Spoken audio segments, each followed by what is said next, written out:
Hi, welcome to Toe Hill Studio. My name is Kendall Kessler. I've decided that I'm going to do a mountain scene in acrylic paint. If you go to my website and you look at all the different collections, the mountains collection is the biggest one. But it occurred to me I don't think I've ever done one in acrylics. They're always in oil paint and they're done over a long period of time. So I've got my hairdryer here because I might want to get to the next level, or I might just do something very fanciful now. The great thing about acrylics is they dry real quick. In most of my mountain paintings, there's real fancy sky effects because I really like to get in to beautiful sky effects. So I'm going to do that here too. Getting a lot of different warm and cool effects. And just let it go. Acrylic paint does not mesh unless you do it as a watercolor. It doesn't really mesh like oil paint does. And the main reason oil paint was invented was because it dries real slowly, which is, certainly an advantage. But the nice thing about acrylics is you can do a lot of different things at once, and for me, in some ways, get a little further into the painting, a little faster.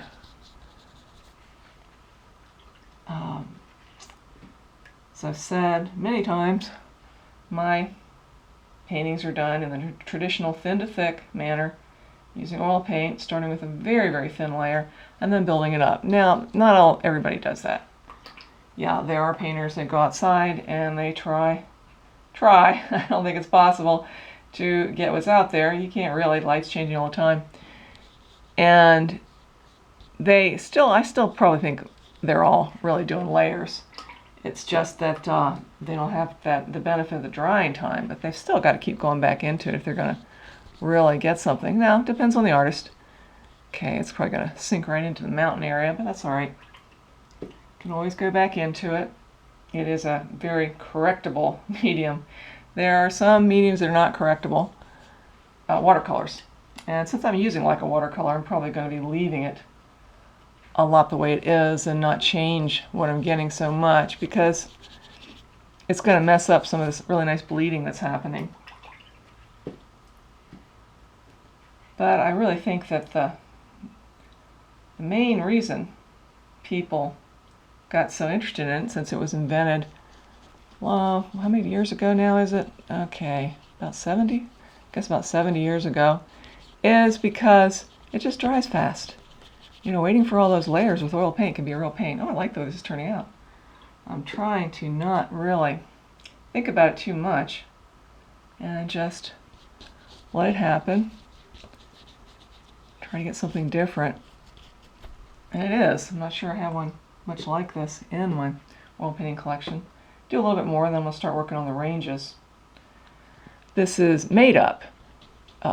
Almost all of my paintings of the Blue Ridge and surrounding mountains are from photographs I take. And as I've said before, it's not a matter of reproducing the photograph, it's a starting point, and then I express myself with interpretive use of texture and color. Well, I could go back and, I might get a little more traditional with this one and build up more layers into it and not worry about the bleeding stuff, because I like the way that turned out very quickly. Looks like there's the sun coming through that one area, which I wasn't counting on. Someone said they like the way I'm talking through this and painting at the same time. Yeah, I do that for two reasons. Even though those time-lapse ones are very interesting, I prefer to hear somebody talk. And for another one, I don't pay as close attention, and I want these to be very experimental and not so much of a design as some of my paintings are. And when I'm talking, things seem to happen more because I'm concentrating on talking and painting at the same time. Wow, this is coming along a lot better than I thought it was going to come. Because, as I said, I normally do this in oil paint. Okay, now I'm going to start losing that really nice area, so I better not do too much more.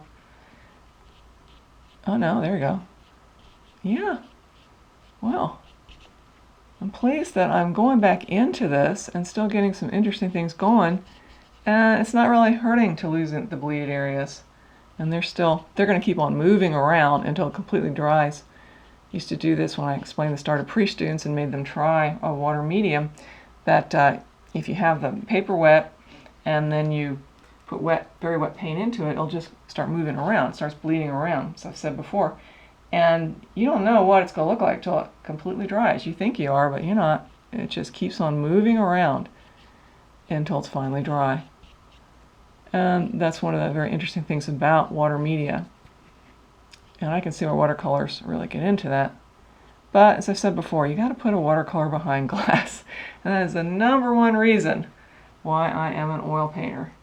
And sometimes I do acrylics, because you don't have to do that. It's open to the air, and that's very important to me. As beautiful as watercolors are, you really have to protect them under glass. Okay, well, I'm real pleased. Now I have a feeling when I get into the ranges, I may have some trouble. I'm going to use a much smaller brush. Not sure how small. Time's doing pretty good. Don't like this to be too long. Let's see, probably that small would be good. And if you've been in the Blue Ridge or surrounding mountains, we live in the Ridge and Valley, very near the Blue Ridge, you probably have noticed what happens to these mountains as they get back. They start to take on a very, very cerulean or kind of green bluish look. Now that unfortunately it bled into it, which is kind of fortunate in a way, because that's what happens. You've got the colors of the light into it, but I want it to have more of a blue, but you know, can always change it. And then as you get closer, you start to see a more of a cobalt bluish color, like right there. And you still don't see much of all those trees. I mean, they're not flat. They've got trees all over the place. What's happening is dissolution of form. All those forms are dissolving into the light. And it's only when you are right on one of the ridges that you see all those beautiful trees and all the wonderful colors. Okay, now I'm starting to lose the effect I wanted to get. Sometimes talking isn't so good. Okay, now it's starting to getting too much of a brushy effect that I didn't want to get. Okay, well, I'm pleased that I'm able to separate the ranges, because I was afraid they're just going to start going all together and I'd have to work real hard on this later. I'm real busy. I don't really want to. I'm hoping this is going to come together in one layer, which would be really nice. It will be on my website, and I will have it for sale, and also prints. Somebody the other day on Twitter told me how much he liked one of my paintings. And I said, "Oh, I hope you buy it." And he said, "My girlfriend says my house is a gallery." So obviously someone that really likes art and buys it, and he just doesn't have room. But there are prints on anything. If you're ever interested and you don't have any room, prints on computer things, prints on phone accessories, prints on clothes, prints on kitchen accessories, prints on face masks. So if you're ever interested, please check my stuff out. Okay, now I want to start to separate out again. And as you get closer to these mountain ranges, you start to see the green starting to go into it. The trees starting to show it in the beautiful blue. There are a lot of people that make very stylized paintings of the Blue Ridge, and it's just blue. And that's a wonderful effect. But if you live here, you know that that's not the way it is. But not that it has to be, it's art. Do anything you want. But actually, you start to, getting away from so much of the dissolution, you start to see a lot of colors into the mountains as you start to pick out the trees. I've done a lot of paintings where I have really spent a huge amount of time with ranges like at Rockcastle Gorge, where I can really be right next to all these wonderful, beautiful trees in the first ranges closest to me, and it takes forever because it's each little tree, and Oh, I like that. Getting a little lighter here. It's each little tree. And you don't really see them that well, but you see them as these rounded little shapes. And it takes a long time to do that. But I think the effect is always really nice because, as I've said ad nauseum, I'm really into color and texture. So by doing that, I get even more color and texture. Okay, this is coming along pretty well. I have a feeling I'm going to be able to work on something else this afternoon. Because I don't think I want to go back into a lot of this. But you never know. We'll see what happens. I've only gone 10 minutes. That's not bad. So no problem with doing a little more. Okay, and then I'm going to probably spend some time separating this out more. It really is looking like the ranges are just kind of sinking into each other, and didn't want that to happen. I think I'll get a bigger brush for the last part, not too much bigger, a little bit bigger, and finish that off. And in the last one, we're going to start to really put in some greens. I'm going to still have the bluish colors, but got to really put in some greens too, as we're closest. Not like really being next to one of these ranges, but you know, getting closer, getting a lot closer. So we're starting to see all the colors of the trees.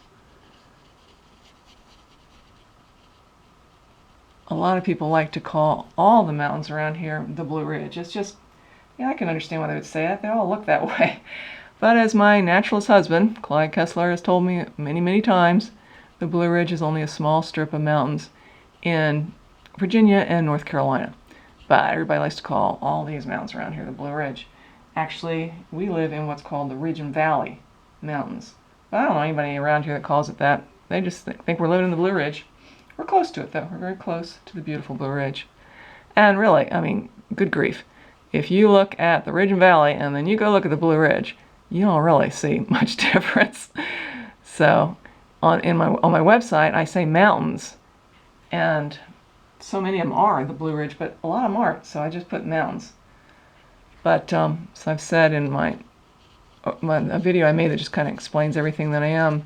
You know, come on, why confuse people? It's mostly the Blue Ridge, and I don't have any problem with people saying that, but my husband really does. It really bugs him, but he is really into geography, knows more about it than anybody I've ever known. When he was young, he took a test, and they really thought he had cheated. But the test was to put all the countries in Africa, fill them all in, and he did, without any problem.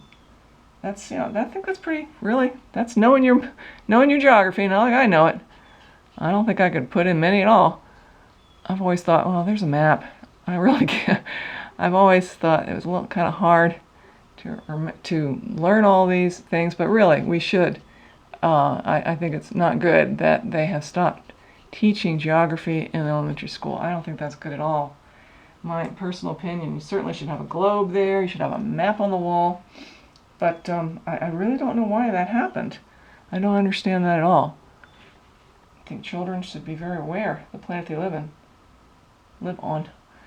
And I can't believe there are people that actually are trying to say the Earth is flat. Oh, come on.